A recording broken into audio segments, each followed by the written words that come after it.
Hey, what's going on guys? My name's Anthony or Big B Stats and welcome back to another Minecraft Pocket Edition 0.15.0 update video for you guys. Today I'm going to be talking to you guys about the new Observer block, how to use it, and just a basic tutorial on how this block actually works, and you can kind of be creative with it as you please. Also, if you can, drop the video, like, and share it. It is much appreciated and shows your support for the channel. So what is the new Observer block? So I want to let you know that there's two sides to this block. We have an output and an input side. It's a very basic, easy block, but it's kind of confusing if you don't know exactly which is the front side and which is the back side. So that the front side is actually the smaller side, and the back side is the one with the red square and the white square in it. It almost looks like a button is on it. So how this works is that what's ever placed on the back side of this block, that pretty much activates the front side of it. So as you can see, I put a dispenser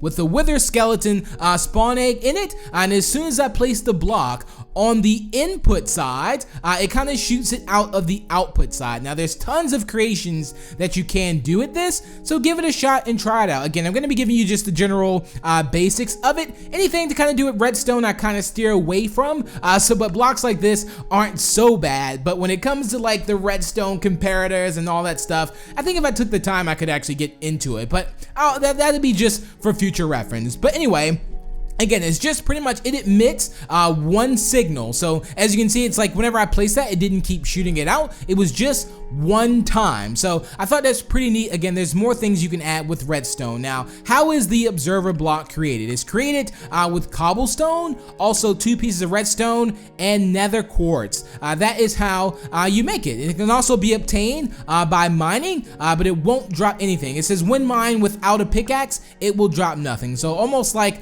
some of the blocks that you do mine without a pickaxe, like if you use your hand on some sense. Now, being that you cannot activate this button on the back with a bow and arrow, like you can do it. See, I'm shooting arrows at the back of this, and it's not necessarily activating. I wouldn't think that it would activate it, but it's not. So it's normally like the block that's placed it, and there's also another thing that can actually activate this button. I'm kind of surprised that a bow and arrow can't activate the button on the back. Well, it's not necessarily a button. There's also an arrow on top of the Observer block, so it kind of points to the direction that the output is going. So that's also something you can kind of tell a lot in this texture pack. So what I'm going to do is I'm going to show you guys a little trick here to how to activate it without actually using a bow and arrow, or kind of from a distance. It works, it seems to work with fire charges. You guys have been requesting, again, that I do show you guys some of this. Some of you guys have also been helping me out with this as well. So all you need to do is just use a fire charge, and then what I'm going to do is I'm going to put that there.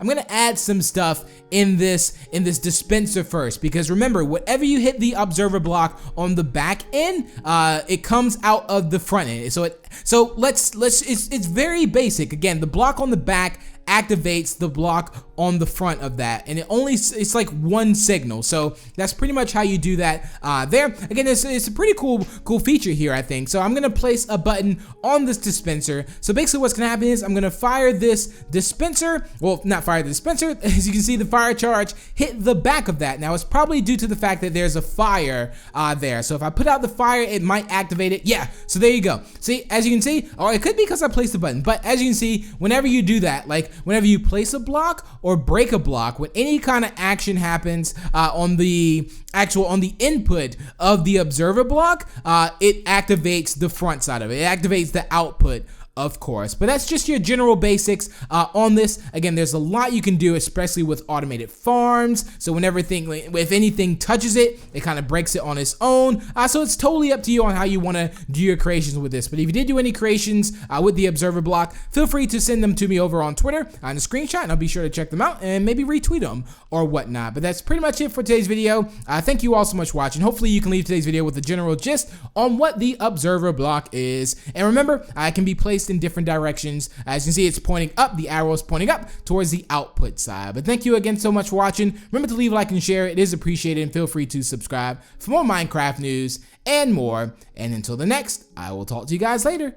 Peace out. Bye.